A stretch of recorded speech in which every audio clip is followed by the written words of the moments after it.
ये वीडियो राहु के लिए है।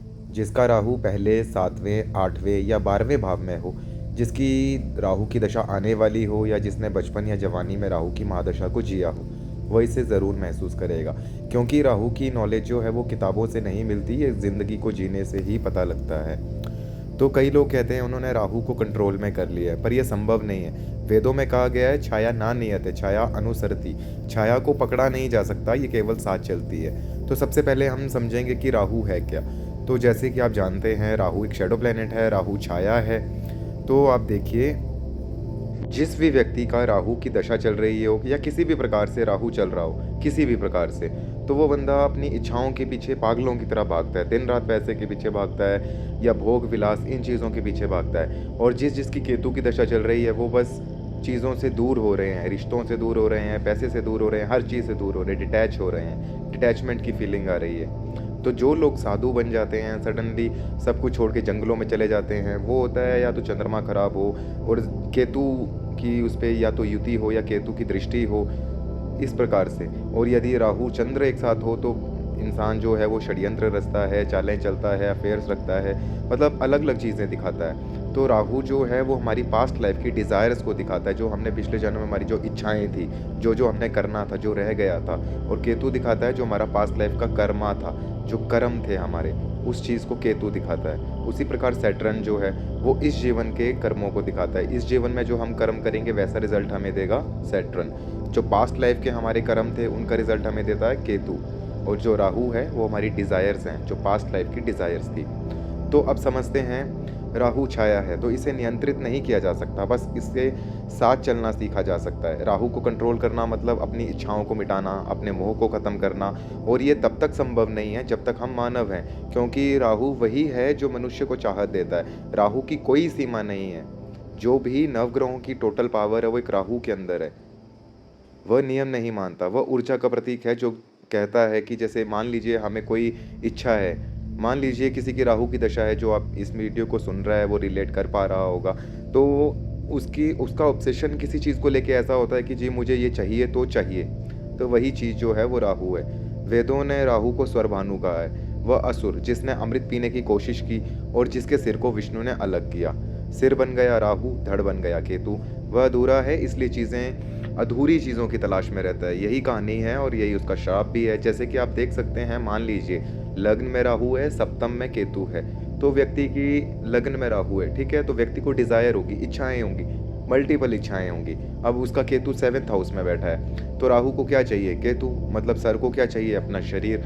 तो वो 7th हाउस को एक्टिवेट करने के लिए या तो वो पार्टनरशिप में काम करेगा, ठीक है, तो वहाँ से वो एनर्जी सक करके अपने आप को कंट्रोल करता है, थोड़ा मतलब चल पाता है, अपनी चल पाता है मान लीजिए। और मान लीजिए कि सप्तम में केतु भी बैठा है। केतु होने से मान लीजिए 7th हाउस हमारा मैरिज का हाउस है, तो इंसान कहता है उसे मैरिज करनी है। पहले उसकी डीप डिज़ायर है कि उसकी मैरिज करनी है। मैरिज जैसे ही हो गई, मतलब 7th हाउस और 1st हाउस का कनेक्शन बना, मतलब राहु को केतु मिला, तो एक शरीर पूरा हुआ। लेकिन वो जुड़ नहीं सकता है, वो कटा हुआ है, वो खंडित ही रहेगा। इसलिए वो केतु मिलने से इंसान आफ्टर मैरिज डिटैच हो जाता है। मतलब अपने जो, अगर मान लीजिए राहु में अगर बंदा लव मैरिज भी करता है, तो आफ्टर मैरिज वो अपने लव लाइफ में ही डिटैचमेंट महसूस करता है। उसे अपने पार्टनर के साथ कोई स्पार्क महसूस नहीं होता है। मान लीजिए वो हर चीज़ से डिटैच महसूस करता है। जिस चीज़ को उसको उसने पाने के लिए इतना भागा था, उस चीज़ से वो परेशान अपने आप को महसूस करता है। तो राहु के प्रभाव में इंसान वही करता है जो उसकी आत्मा नहीं चाहती है, बस उस दिशा में जाता है जो उसकी प्रकृति ही नहीं है। और फिर उसके कर्मों के परिणाम उसके सामने आते हैं, जब वह समझता है कि मैंने ये क्या किया, ये तो मैंने किया ही नहीं, मुझसे करवाया गया। क्यों? क्योंकि राहु स्मोक है। तो होता क्या है, पति पत्नी के बीच संबंध खराब किस तरह से होता है। जैसे मान लीजिए दो व्यक्ति एक साथ खड़े हैं और बीच में आपके स्मोक की एक दीवार है, जो कि आपको नहीं दिख रही है। तो आप जो सामने देख रहे हो वैसा होता नहीं है। मतलब आप देख रहे हो अपनी पत्नी को, लेकिन आपके बीच में एक दीवार है जो आपको कुछ और ही दिखा रही है। तो इस प्रकार से हमें, मतलब हमें वो दिखता है जो कि होता ही नहीं है। तो यही राहु है, समझ रहे हैं आप। तो इस प्रकार से प्रॉब्लम्स आती हैं। फिर जिम्मेदारी भी उसी की होती है, क्योंकि ग्रह बाहर नहीं होता, भीतर होता है, तो जो करवाता है वही भुगतता भी है। इसलिए हम ये तो नहीं कह सकते हैं कि हमें करवाया गया है, मुझसे करवाया गया है, ना हम दूसरे इंसान को ये कह सकते हैं कि जी मेरी राहु की दशा चल रही है, इस वजह से मुझे ऐसा है। लेकिन अगर हम इसे समझ जाएँ तो हम इसके प्रभाव को थोड़ा कम ज़रूर कर सकते हैं। मगर अगर आप ये बोलें कि मैं इसकी रेमेडीज़ करके इसे कंट्रोल कर रहा हूँ, तो ये गलत है। राहु का प्रभाव किसी साधारण ग्रह के जैसा बिल्कुल नहीं है, वह भ्रम पैदा करता है। जो चीज़ सही है उसे गलत देखता है इंसान, जो झूठ है उसे सच जैसा बना देता है। वह इंसान को अपनी ही कल्पना में बाँध देता है। वेदों में लिखा है राहु मोहकः, राहु माया विनः। तो राहु मोह में डालता है, राहु माया दिखाता है।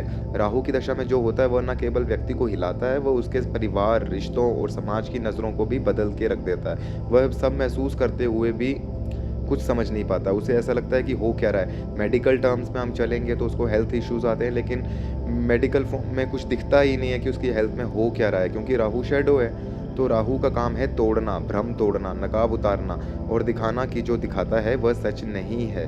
वेदों की दृष्टि में राहु को बुरा नहीं कहा है, वह दंड देने वाला नहीं है, वह दर्पण है। वह दिखाता है कि इंसान अपने भीतर कितना अंधकार लेके चलता है। हर व्यक्ति के भीतर एक राहु है, एक लालच है, एक इच्छा है, एक प्यास है जो कभी नहीं बुझती।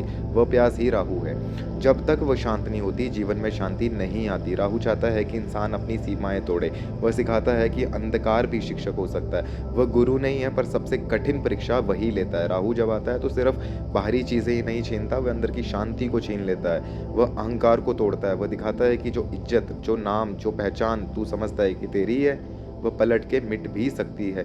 राहु एक रात में राजा बनाता है, लेकिन अगर अगले दिन आप में एटीट्यूड आया उस चीज़ को लेके तो उसको एक रात में ही छीन भी लेता है। वह सिखाता है कि अगर आत्मा बिक गई तो सब कुछ होते हुए भी कुछ नहीं बचेगा, और अगर आत्मा बच गई तो सब कुछ खोकर भी सब मिल जाएगा।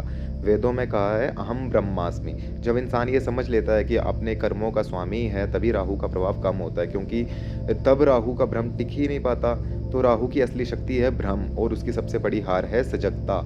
तो जो देख लेता है कि राहु भीतर काम कर रहा है वह आधा मुक्त हो जाता है। राहु की परीक्षा हर स्तर पर होती है, नैतिकता में, कामना में, सत्ता में, संबंधों में। वह हर रूप में आता है, कभी प्रलोभन बनकर, कभी अवसर बनकर, कभी अपने ही अहंकार के रूप में। जैसे कि यदा आत्मा जागरूकः भवति तदा राहु निष्क्रियः। जब आत्मा जागृत होती है तब राहु निष्क्रिय होता है। राहु को हराया तो नहीं जा सकता, लेकिन उसे दिशा दी जा सकती है।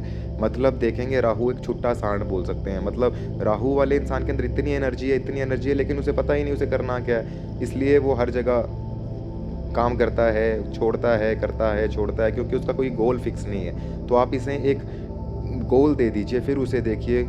जैसा काम राहु वाला कर सकता है वैसा काम कोई कर ही नहीं सकता। तो जब इंसान कहता है हाँ ये मैं भी हूँ, ये मेरे भीतर भी है, तो राहु उसी क्षण शांत हो जाता है, क्योंकि अब उसे छिपाने की ज़रूरत ही नहीं रही। तो राहु को अपना मित्र बनाना ही एक अच्छी राय है। राहु का अंत नहीं हो सकता, लेकिन उसके साथ जीना अच्छी बात है, जिया भी जा सकता है और जीना पड़ेगा। राहु अंततः एक ऊर्जा है जो चाहे तो विनाश कर दे, और अगर चाहे तो दिशा मिल जाए तो परिवर्तन इतना कर दे कि एक रात में करोड़पति बन जाए। तो जो उसकी परीक्षा पार करता है वही पाता है, जो वेद कहते हैं तमसो मां ज्योतिर्गम्यः, अंधकार से ही प्रकाश की ओर। टनल के अंत भी जो रोशनी है वही बृहस्पति है, वही ज्ञान है, और वही क्षण है जब राहु हारता नहीं है, बस झुक जाता है। तो कुंडली का हर ग्रह किसी न किसी कहानी का हिस्सा होता है, पर राहु का वो किरदार है जो पूरी कहानी पलट के रख सकता है। इसलिए अपने राहु से डरो मत, उसे इस्तेमाल करो अच्छे से, उसे समझो, क्योंकि राहु खत्म तो नहीं हो सकता, पर उसे समझा जा सकता है।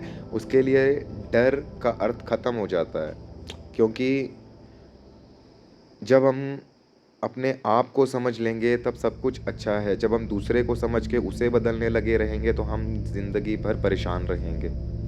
तो ये वीडियो राहु का सिर्फ एक बेसिक था। अगर आपको इस वीडियो से कुछ भी समझ आया हो, कुछ भी नॉलेज मिला हो, तो कमेंट ज़रूर करिएगा। वीडियो को लाइक कीजिएगा, चैनल को सब्सक्राइब कीजिएगा। अगर इस वीडियो पे कुछ कमेंट्स आते हैं तो हम आगे की वीडियोस पे भी काम करेंगे। धन्यवाद।